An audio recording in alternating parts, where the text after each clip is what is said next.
मूळ कांद्याचा प्रश्न तर बाजूलाच राहिला. समजा आंबेगावचा आखाडा चाकणमध्ये गाजला, मूळ कांद्याचा प्रश्न बाजूला राहिला. नेमकं काय वाटतं या कांदा प्रश्नावर, बाजारभाव किंवा शेतकरी अडचणीत आहे आणि हे मात्र राजकारणाचा एक वेगळ्या पद्धतीचं चाकणचं घटना घडली. मी तुम्हाला परत एकदा सांगतो, त्यानंतर सभापतींनी सुद्धा खूप चांगली भूमिका घेतली, तिथल्या सभापतींनी विजयसिंह शिंदेंनी.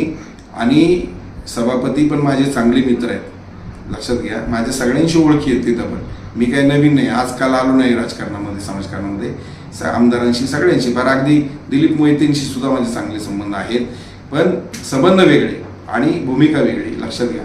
आणि कालच्या निवडणुकीत बाबाजी काळेंनाच आमच्या स्वाभिमानी शेतकरी संघटनेने खूप मोठी मदत केलेली आहे. माझा नातेगोत्याचा संबंध फार मोठा आहे खेड तालुक्यामध्ये. मी काल बाबाजी काळेंची माझी त्या विषयावर सुद्धा चर्चा झाली, त्यांना सुद्धा खूप मोठं सहकार्य आम्ही केलं.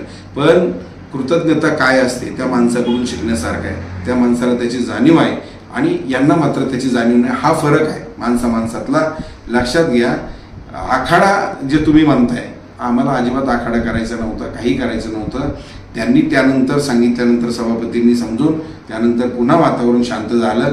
परंतु जो प्रकार सुरू होता तो प्रकार थांबवण्याचा मी प्रयत्न केला, कारण मला या ठिकाणी कार्यक्रम आमचा आहे, ठीक आहे, तुम्ही तुमची भूमिका मांडा. देवदत्तजींनी पण भाषण केलं त्या ठिकाणी, चांगलं भाषण केलं, व्यवस्थित मांडणी केली, बाकीचं काही बोलले नाही, ठीक आहे ना. आम्ही काहीच बोललो नाही, तुम्ही चांगलं बोला, वस्तुस्थितीला धरून बोला, विषयावर बोला. परंतु बाकीचं कोणीतरी बनवून आणि उठणार आणि सारखी टिमकी वाजवणार, ह्या भानगडी आम्हाला कळत नाही का? आता हे काय वाजवायची जागा आहे का? ही राजकारणाची जागा आहे का? आणि लई कोणाची टिमकी वाजवली म्हणजे लगेच कोण लगेच पंतप्रधान झाला का, मुख्यमंत्री झाला का, राष्ट्रपती झाला, असं नाही होत. हे ज्याची त्याची योग्य वेळेला मतदार लायकी दाखवून देत असतो. त्यामुळं योग्य वेळेला राजकारण करा, योग्य वेळेला टिमकी वाजवा. आता ही टिमकी वाजवायची जागा नाही. कांद्याचा प्रश्न मूळ राहिला बाजूला, कांद्याची परिस्थिती काय, शेतकऱ्यांची अवस्था काय? हे बघा, कांद्याच्या प्रश्नाच्या बाबत आमची स्पष्ट भूमिका आहे.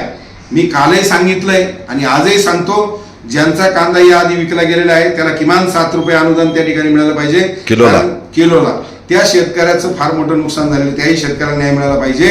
आणि तुम्ही नाफेड मार्फत खरेदी म्हणताय, ती खरेदी पूर्ण राज्यातल्या सगळ्या बाजार समित्यांमध्ये चालू झाली पाहिजे, ही आमची मागणी आहे. आणि किमान 16 रुपयाच्या पुढे कांदा त्या ठिकाणी विकला गेला पाहिजे, कारण उत्पादन खर्च 16-17 रुपये जर किलोला येत असेल तर उत्पादन खर्चाच्या पुढं कांदा हा विकला गेला पाहिजे, ही आमची भूमिका आहे. आणि दुसरी गोष्ट, कांद्याला निर्यातीला मोठ्या प्रमाणात तुम्ही चालना द्या. निर्यात शुल्क काय असेल ते सगळं हटवा आणि मोठ्या प्रमाणामध्ये कांद्याला चालना, निर्यातीला चालना देऊन कांद्याचे बाजारभाव कमीत कमी 250-250च्या पुढे गेले पाहिजेत, ही आमची प्रामाणिक भूमिका आहे. आणि जोपर्यंत ही गोष्ट होत नाही, कालही मी त्या ठिकाणी सांगितलं आणि निस्ता इशारा देणारे आम्ही माणसं आहोत. तुम्हाला माहितीये, आम्ही या भागामध्ये जर कांद्याचे बाजारभाव वाढले नाही आणि सरकारनं कांद्याच्या संदर्भात भूमिका घेतली नाही, मग मात्र तुम्हाला माहितीये, आम्ही बोलणारे कार्यकर्ते नाही, अजून गुन्हे अंगावर घ्यायची आमची तयारी आहे. तुमचे मंत्री, तुमचे सत्ताधारी आमदार, मुख्यमंत्री असू, कोणी असू, तुम्हाला मी सांगतो, ह्या भागात जर आले तर मग मात्र आमच्या रोषाला त्यांना सामोरं जावं लागेल. मग कांदा काय असतो ते त्यांना दाखवून देऊ, कांद्यानं सडकून काढल्याशिवाय राहणार नाही, ही भूमिका आमची या पुढच्या काळात आहे.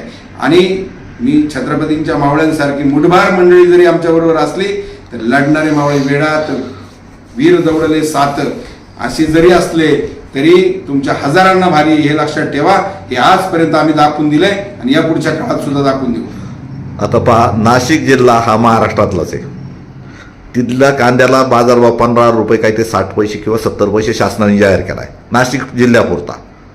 मग आपले पुणे जिल्ह्यातील लोकप्रतिनिधी कमी पडलेत का याच्यात? नेमकं हा प्रकार काय आहे? काय असतंय, कांद्याच्या तिथं कांदा उत्पादक शेतकऱ्यांनी काही संघटना तयार केल्या, त्या बिगर राजकीय. हे पहिलं जरा ह्या मंडळींनी समजून घेतलं पाहिजे.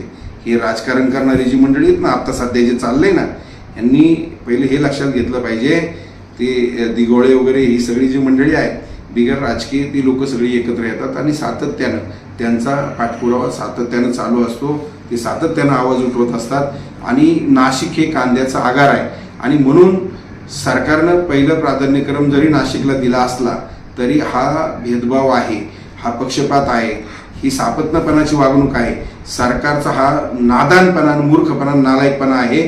तुम्ही नाशिक बरोबर पूर्ण राज्यातल्या सगळ्या कांदा उत्पादक शेतकऱ्यांना न्याय देणं अपेक्षित आहे.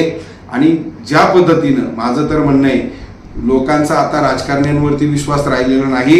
नेतृत्व करायला काल जरांगे पाटलांचं तिथं नाव घेतो, तर जरांगे पाटील कुठल्या पक्षाचेच नाहीत म्हणून लोक त्यांच्या मागे जातात.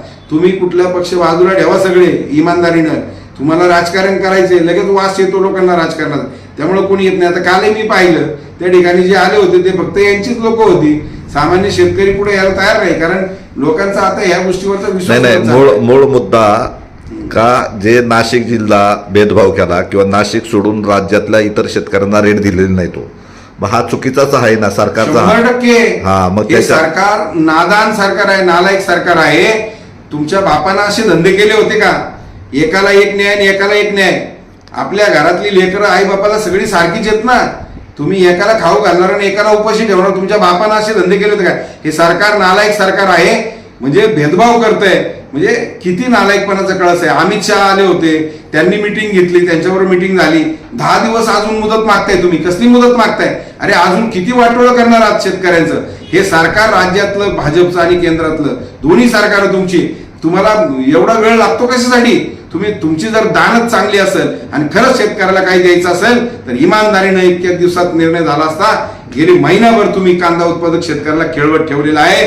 म्हणून तुम्हाला सांगतो, शेतकऱ्यांमध्ये प्रचंड रोष या शासनाच्या विरोधामध्ये आहे आणि या पुढच्या काळामध्ये शेतकऱ्यांचं उग्र स्वरूप त्या ठिकाणी त्यांना पाहायला मिळेल.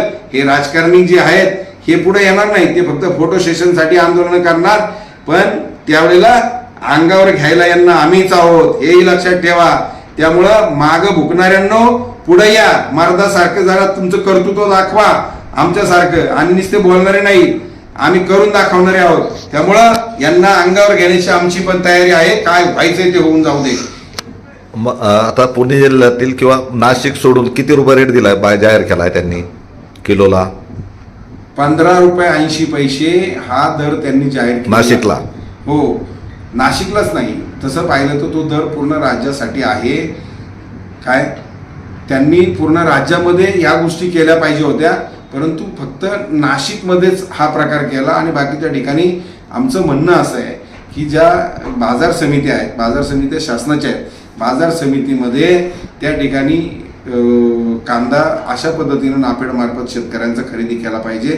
केवळ व्यापाऱ्यांचा कांदा खरेदी करून सरकार जर दाखवणार असेल की नाफेडमार्फत आम्ही एवढी खरेदी करणार आहोत, ह्या भावाने घेणार आहोत, ही नाटकं चालणार नाही. खरेदी सुरू केली का प्रत्यक्षात पुणे जिल्ह्यात किंवा इकडे तर नाही दिसत? अजिबात नाही. अद्यापपर्यंत कुठेही राज्यात नाशिक सोडून खरेदी सुरू झालेली नाही. म्हणून तर शेतकऱ्यांमध्ये उद्रेक आहे, रोष आहे. तुम्ही या शेतकऱ्यांना अशा पद्धतीनं सापत्न वागणूक देत आहात, याचा जाहीर निषेध मी या ठिकाणी करतो. हे सरकार पक्षपाती आहे, भेदभाव करणारं नादान सरकार आहे. या सरकारचा तमाम शेतकऱ्यांच्या वतीनं पुन्हा एकदा मी जाहीर निषेध करतो.